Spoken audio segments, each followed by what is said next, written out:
মাতার আদর্শ ধারণ করা হবে, তাহলেই তা সদকায়ে জারিয়া হিসাবে কবুল হয়ে মায়ের কাছে কোনো না কোনো শিক্ষা ফিরে যাবে।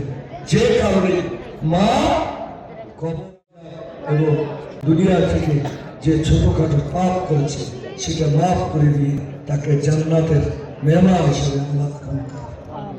দেশ, গণতন্ত্র এবং সাধারণ মানুষ উপকৃত হওয়ার কারণে তাকে মানুষ সশ্রদ্ধ চিত্তে স্মরণ করেছে এবং আপনারা দেখেছেন বাংলাদেশের ইতিহাসে লক্ষ লক্ষ মানুষ সেদিন ধর্ম নির্বিশেষে তার সে জানাজায় উপস্থিত হয়েছে।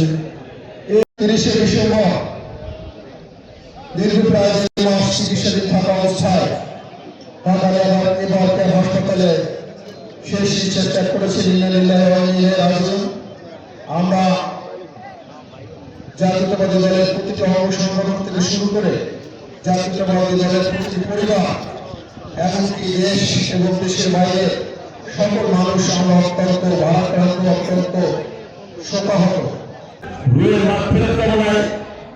আজকে বাংলাদেশ জাতীয়তাবাদী যুব প্রেস ফুটবল শাখা কর্তৃক আয়োজিত আজকের এই দোয়া মাহফিলে তাগফির লানা ওয়া তারহামনা লানাকুনান্না মিনাল খাসিরিন। যারা যেখানে চির অন্ধকার শহীদ হয়ে গিয়েছেন, আল্লাহ তাদের রহমত বারাক হাদিয়া বখশিশ।